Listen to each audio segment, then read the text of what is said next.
So hi, so today I'm with Paul Brice from EXP. He started his business about 12 months ago, having been in the business for 20 years already. So today we're going to find out what his first year in business is like, what he thinks of the coming potential changes in tax, as well as what he's doing differently from what he did before. So Paul, welcome. Good morning, Jason. How are you? Yeah, I'm really good. You? Yeah, very well. Thanks. Very well. Okay. So obviously we've known each other for a long, long time. Hopefully that'll come out today. So 20, however long in the business, let's not show you true age. So, a long time in the business and you suddenly got out and decided you want to go out and set your own business up. What drove you to that decision? Essentially, with all the years of experience, I thought I could do it better than I've done it previously. So I've always tried to stay throughout my career at the kind of forefront of selling houses in a estate agency. In terms of the moves that I've made in my career, I've worked locally. I've worked in central London, and then I came back and worked for a kind of hybrid estate agent who were kind of ahead of everybody else at the time, which was a kind of what I thought was a forward-thinking move. But now I think probably over the last 12 or 24 months, I think that the kind of self-employed model is I don't think it's going to take over, but I think it's going to give people a great option to an improved way of selling your home. So yeah, I thought it was the way to move forward. And yeah, so far I think I've been proved right. I think it's exciting. I think that I can see the kind of brokerage or the kind of banner system that I've been working under, EXP, I can see that growing as well. Everywhere, every time I sort of drive, if we go away for a weekend or go kind of off piste, if you like, I can see more and more boards of people that have started up themselves, which is exciting, which is great. So yeah, no, I think the industry is changing, so I wanted to be part of that. Okay, so what are you delivering now that you weren't? What's the major difference between what was and what is? It's more personal. At the moment, my kind of offering to my clients is it's a kind of a one-stop shop. So from the minute they speak to me on the telephone and they invite me to come and see their home, to give me their advice, that through to doing the valuation, I carry out all the viewings, I give people the feedback, I negotiate on their behalf,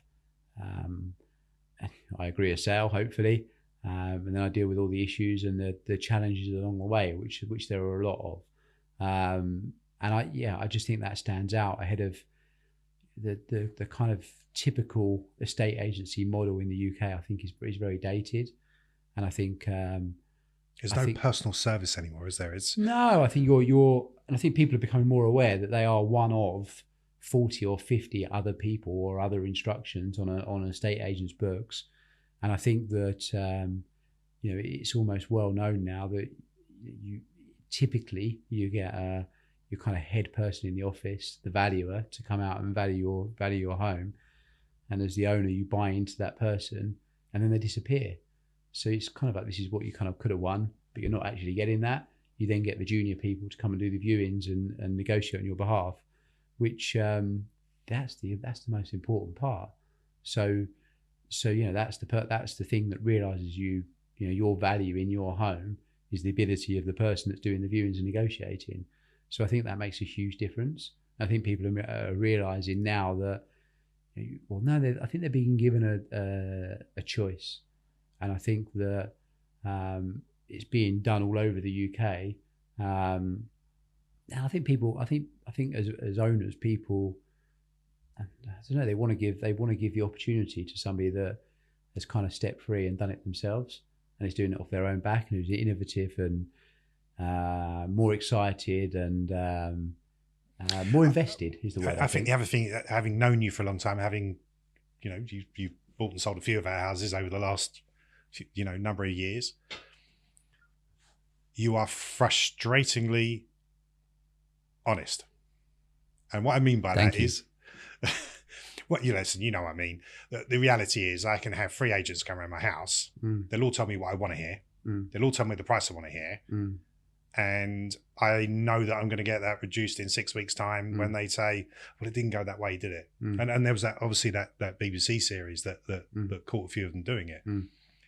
You're frustratingly honest, because the one feedback I do know is you tell people straight away, you don't mess them around. You say, it's X. Yeah.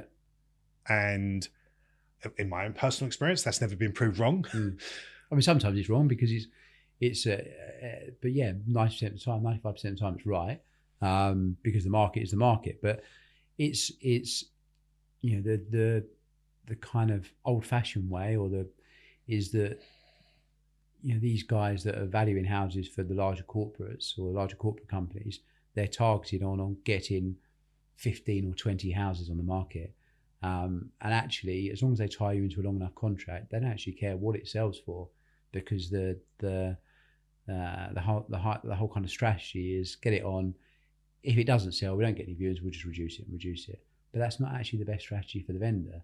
The best strategy for the vendor is getting the house on at the right price the first time. Yeah. And you know, I've always been as honest as I can with people, because it doesn't help, doesn't it? You reduce a house, then you get a buyer like me come along, and I've seen it be reduced. Correct. I know you need to sell it. Correct. So I'm now going to drive that down even further. But not only that, in a stronger housing market, the market is fairly soft at the moment. I mean, there are still plenty of sales to be done, but in a stronger market, you know, I'd always say to people, you know, if you do go on at X and you come down, someone will buy it straight away. And the question would be, you know, if I reduce, what will people think? Well, our response would be that you want to sell, you're motivated to sell, and people would buy it straight away. Whereas now, as you say, it kind of it softens your offering, if you like. So it's not helpful. But you'll just see the agents now know that if you don't get any interest in the first couple of 3 weeks, that the house is overpriced. So you will see so many houses come on and they just drop. But as I say, that's not. I'd rather be honest from the outset and say, look, this is what I think it's worth, and try and create a strategy which, you know, people, I think in this market, you know, you have to look like you're offering value. And I think if you can do that, then people will come and view. But that is the method of extracting the most money from your home at the moment. Not putting it on at 10% too much. Yeah. It just doesn't work. So from our accounting side, just going off piece at the moment, we've seen the last 2 years, we've seen an enormous drop on people investing in property. It's just literally, gone from, you know, from everything to nothing.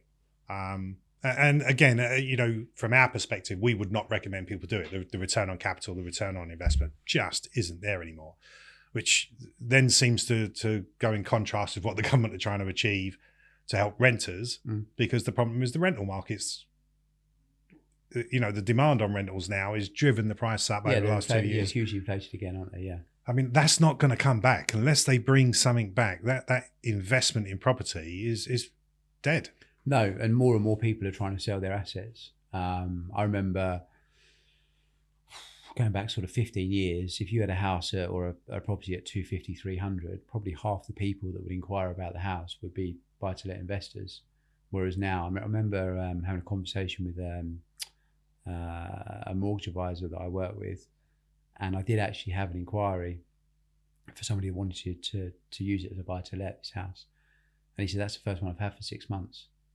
And he deals with 100 mortgages a month. Yeah. So it's crazy, isn't it? Yeah, we would be the same. We would have 3 or 4 people want to open a limited company to put the asset in. But even the people... Now, I can't remember the last time we did. Yeah, I mean, I've got one potentially at the moment because he's so desperate to buy the property that I have.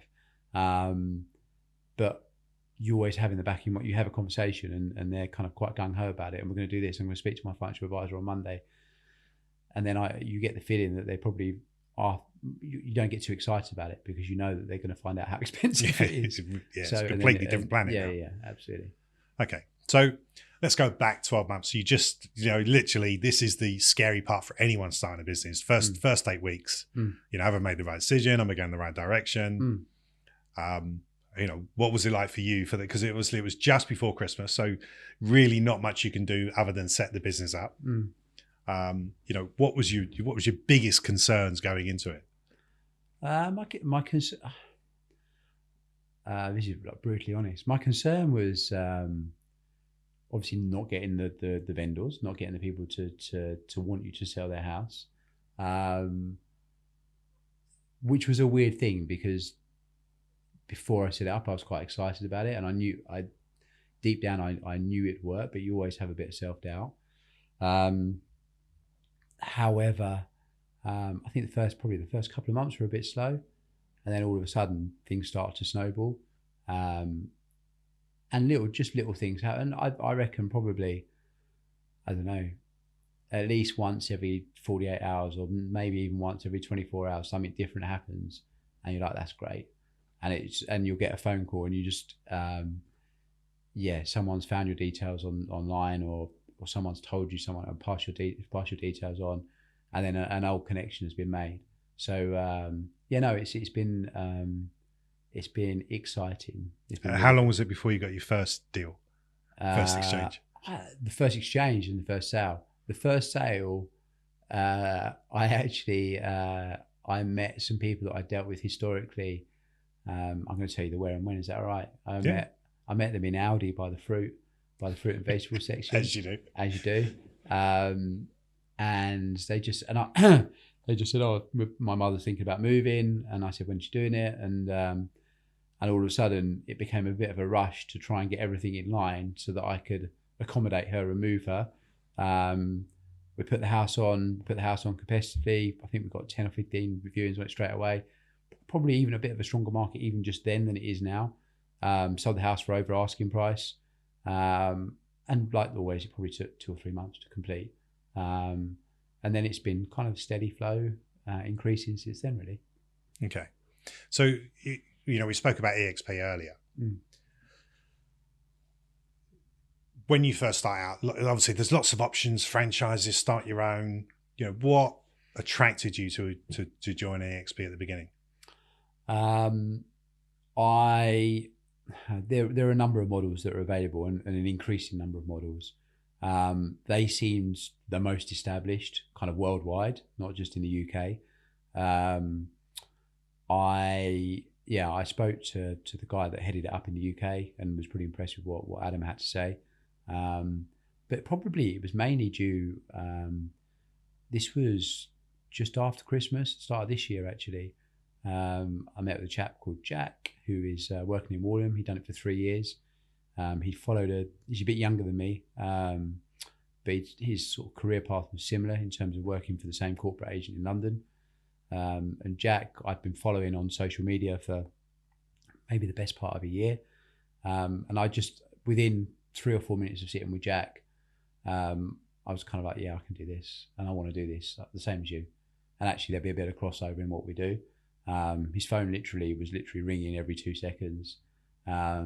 And I realised how quickly he'd built a business, and I just thought, yeah, I could do something similar. And they work quite clever in terms of, you have an introducer into the business, and that introducer benefits from your work and what have you. So yeah, Jack and I have worked quite closely. He's introduced me to more guys. There's another guy in Epsom, Andrew, another guy in Tunbridge Wells, John, great guys, great estate agents, doing brilliantly and helping people, which is what I want to do. So we have a little sort of WhatsApp group. We can rant and we can rave on there, and we can say our successes and ask for advice from others. So yeah, it works really well. And so EXP supplies some systems for you as well, don't they? Yeah, EXP basically provide the platform in terms of they give you the software, they give you the exposure on Rightmove and Zoopla and what have you. And that's not cheap event. No, it's not cheap. So they control the market. Yeah, really. I mean, they're essentially they are giving self-employed or people that want to be self-employed estate agents, they are giving them a route to market which they probably never had before. So 5 years ago, I don't think this option existed. Starting an estate agency is expensive, and you have to remember that to get on the portals or to pay for the portals, you have to do that from day one, and you might not sell something for a month or 2 months, and that takes 2 or 3 months to go through. So you have a quite a lead up of costs for the first 6 months or so without taking any earnings yourself. Whereas EXP gives you the start, or these kind of brokerages give you the start, where you're on the portals from day one, but you don't have to, you pay them a monthly subscription, but much less than, a fraction of what you would be paying Zoopla or Rightmove. So I think my message to other people in similar situations that are kind of tired of working in a 9 till 6 every day corporate estate agency, where they are just a number, is that there are great opportunities out there to go and do it for yourself. And there's great, not only that, and which the thing that I've probably helped me the most, as I say, is the support network. I mean, EXP have some great ideas. They have conferences. They have, they're very kind of clever in how they show, or they give you the benefit of other people in terms of showing you how other people have done it. And they have a conference hall that they have meetings every week and what have you. But it's quite interesting. Like in the first month, I was glued to these things, and then I realised that I know what I'm doing. So there was, and actually, I got asked to do. I spoke at one of their conferences about, they call it kind of making a fast start. I did that about a month ago, and we sat down, and I think all the questions they wanted to ask me were based around how I'd use their kind of structures and their magic letters but actually I haven't used any of that really. Once I got going, it's just been, I'm always networking, whether I know it or not, whether I'm doing a networking meeting like I did this morning at 6:30, or, I'm working, or I'm in a pub or wherever, or a restaurant or what have you. I'm always talking to people.